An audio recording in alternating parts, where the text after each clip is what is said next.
Hello my dear student, स्वागत है आप सबका आसार 91 के यूट्यूब चैनल पर। तो पिछले कक्षा में आप लोग को उसने कहा था चैप्टर के जितना भी सब्जेक्टिव टाइप का क्वेश्चन था वो तो बता चुके थे। 10 क्वेश्चन बता चुके थे। आज आप लोगों के लिए दूसरा चैप्टर का ही सप्रश्न व्याख्या जो कि एक्सप्लेनेशन करने वाला आता है वो क्वेश्चन बताने वाले हैं। तो चलिए क्वेश्चन नंबर पहला जो स्टार्ट करते हैं, क्वेश्चन नंबर 10 है, व्याख्या करने वाला क्वेश्चन है। इसको देखिए कैसे बताते हैं, संप्रश्न व्याख्या को कैसे करेंगे। तो देखिए कैसे करते हैं सप्रश्न व्याख्या।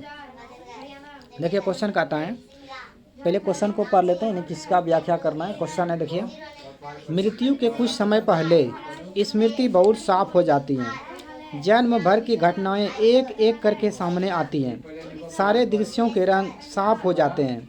समय की धुंध बिल्कुल उन पर से हट जाती हैं। प्रस्तुत पंक्ति का व्याख्या करें। ये पंक्ति दिया हुआ, इसका क्या करना है, व्याख्या करना है। व्याख्या करिए, या तो मर्म लिखें या भावार्थ लिखें, सब एक ही होगा, ठीक है। तो आपको यही इसी तरह से लिखना है सेम। तो देखिए इसका आंसर कैसे लिखेंगे हम। प्रस्तुत पंक्ति हमारी पाठ्य पुस्तक दिगंत भाग 2 के उसने कहा था शीर्षक कहानी से ली गई है, जिसके रचयिता चंद्रधर शर्मा गुलेरी हैं। इस पंक्ति के अनुसार कवि बताते हैं कि लड़ाई जब खत्म हो जाती है तो लहना सिंह को अपने 12 वर्ष की अवस्था में लड़की का याद आने लगता है। अमृतसर के चौक पर दही वाले दुकान पर मिली वह 8 वर्ष की लड़की, जिससे वह कहते थे तेरी कुड़माई हो गई, धत कहकर भाग जाने वाली बहुत याद आ रही है। और वह मरते मरते कहते हैं कि मृत्यु के कुछ समय पहले स्मृति बहुत साफ हो जाती है। सारे दृश्यों के रंग साफ हो जाते हैं और समय की धुंध बिल्कुल उन पर से हट जाती है। ये बात कहता है, यानी कि मरते दम तक, यानी कि मरते वक्त वह यह बात को कहा था लहना सिंह ने कि मृत्यु के कुछ समय पहले स्मृति बहुत साफ हो जाती है। जन्म भर की घटनाएं एक एक करके सामने आती हैं। सारे दृश्यों के रंग साफ हो जाते हैं और समय की धुंध बिल्कुल उन पर से हट जाती है। प्रस्तुत पंक्तियों का व्याख्या करें, यह क्वेश्चन था। तो देखिए इसको कैसे व्याख्या करेंगे। प्रस्तुत पंक्तियां हमारी पाठ्य पुस्तक दिगंत भाग 2 के उसने कहा था शीर्षक कहानी से ली गई है, जिसके रचयिता चंद्रधर शर्मा गुलेरी हैं। इस पंक्ति के अनुसार कवि बताते हैं कि लड़ाई जब समाप्त हो जाती है तो लहना सिंह को अपने 12 वर्ष की अवस्था में लड़की का याद आने लगती है। अमृतसर के चौक पर दही वाले दुकान पर मिली वह 8 वर्ष की लड़की, जिससे वह प्रेम करते थे, तेरी कुड़माई हो गई, धत कहकर भाग जाने वाली बहुत बात उसको क्या होती है, याद आ रही है। वह मरते मरते यह भी कहते हैं कि मृत्यु के कुछ समय पहले स्मृति बहुत साफ हो जाती है। सारे दृश्यों के रंग साफ हो जाते हैं। जन्म भर की घटनाएं एक एक करके सामने आते हैं। सारे दृश्यों के रंग साफ हो जाते हैं। समय की धुंध बिल्कुल उन पर से हट जाती है। ये बात कहती हैं। तो इतना से यहाँ से लेकर शुरू से लेकर और यहाँ तक क्या करना है, तुम लोग को लिखना है। तो इस पंक्ति का आंसर हो जाएगा, ठीक है। इस पंक्ति का चाहे व्याख्या करने वाला दे यहाँ पे, या तो क्या दे, भावार्थ लिखने के लिए देगा, कुछ भी देगा, या मर्म लिखने के लिए देगा, तो ये आंसर यही लिखिएगा। चलिए क्वेश्चन नंबर 10 हो गया। क्वेश्चन नंबर 11 की तरफ चलते हैं। देखिए क्वेश्चन नंबर 11 में 2 क्वेश्चन होगा, क्वेश्चन को और क्वेश्चन खो। तो देखिए 11 नंबर पढ़ रहे हैं, प्रस्तुत पंक्ति का भावार्थ या मर्म लिखें। देखिए हम लिखे हैं नहीं, भावार्थ या मर्म। देखिए इसको कैसे लिखेंगे। अब के हाड़ में, हाड़ मतलब आषाढ़ होता है, अब के हाड़ यानी आषाढ़ में यह आम खूब फलेगा। चाचा भतीजा दोनों यहीं बैठकर आम खाना। जितना बड़ा भतीजा है उतना ही यह आम है। जिस महीने उसका जन्म हुआ था उसी महीने मैंने इसे लगाया था। यह क्वेश्चन था। तो देखो इसको कैसे व्याख्या करते हैं, या मर्म लिखते हैं या भावार्थ लिखते हैं।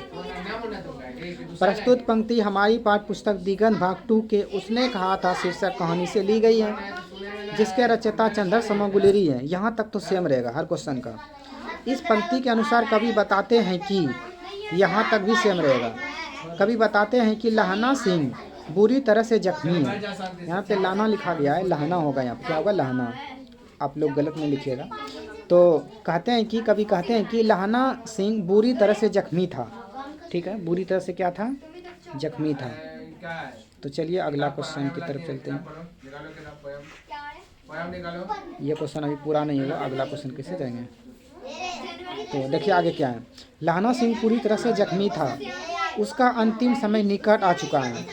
ऐसी स्थिति में वह अतीत और भविष्य की स्मृतियों में उलझा हुआ है, यानी उसका समय जो है बहुत निकट था। इस स्थिति में अतीत और भविष्य की स्मृतियाँ उलझा हुआ है, यानी उसके मन में कभी अतीत का बात आता है, याद आता है, तो कभी भविष्य में आने वाले चीज़ों का याद आता है। कभी उसे अतीत की घटनाएं याद आती हैं तो कभी उसे भविष्य की घटनाएं याद आती हैं।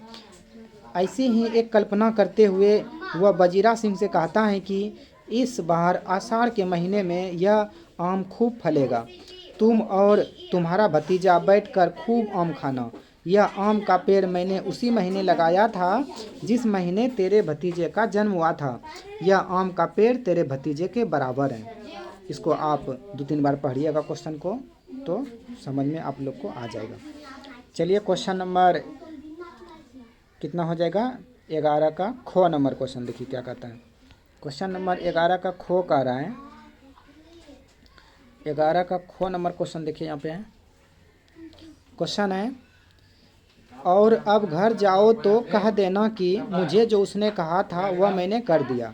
प्रश्न है कि और अब घर जाओ तो कह देना कि उसने जो मुझे कहा था वह मैंने कर दिया।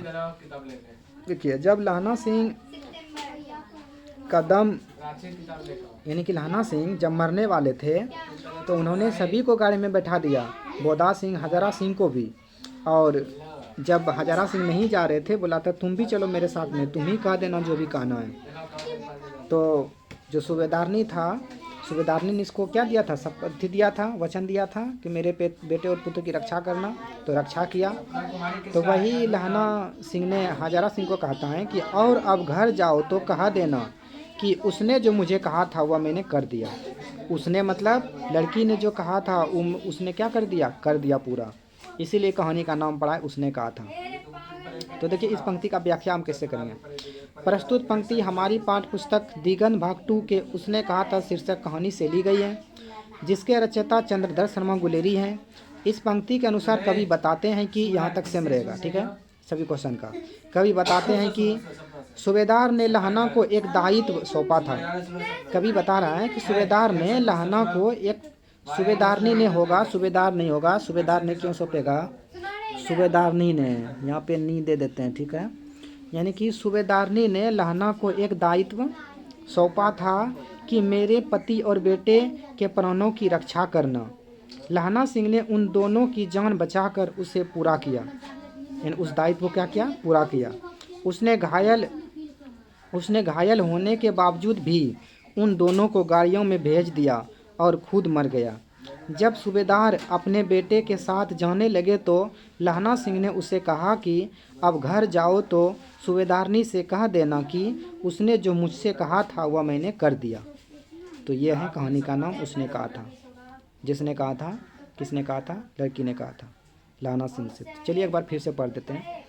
और अब घर जाओ तो कह देना कि मुझे जो उसने कहा था वह मैंने कर दिया। ये प्रश्न है, कैसे व्याख्या करेंगे। देखिए प्रस्तुत पंक्ति हमारी पाठ्य पुस्तक दिगंत भाग 2 के उसने कहा था शीर्षक कहानी से ली गई है, जिसके रचयिता चंद्रधर शर्मा गुलेरी हैं। इस पंक्ति के अनुसार कवि बताते हैं कि, ये कवि कहते हैं कि सूबेदारनी ने लहना को एक दायित्व सौंपा था कि मेरे बेटे और पति की रक्षा करना। लहना सिंह ने उन दोनों की जान बचाकर उसे पूरा किया, उस दायित्व को पूरा किया। उसने घायल होने के बावजूद भी उन दोनों को गाड़ियों में भेज दिया और खुद मर गया।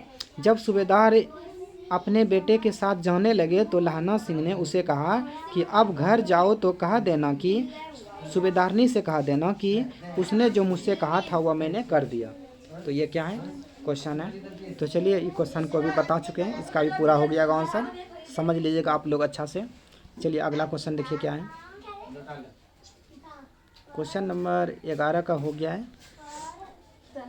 क्वेश्चन नंबर 12 की तरफ चलते हैं। देखिए क्वेश्चन नंबर 12 क्या कहता है।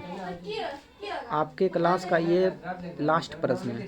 क्वेश्चन नंबर 12 जो है ये अंतिम प्रश्न है। देखिए इसको कैसे बताते हैं। उसने कहा था कहानी का केंद्रीय भाव क्या है। ये बहुत वीवीआई क्वेश्चन है। MVVI क्वेश्चन है, याद रखिएगा। ये MVVI क्वेश्चन है, ठीक नहीं? क्या है ये? MVVI क्वेश्चन है ये, ठीक नहीं? MVVI।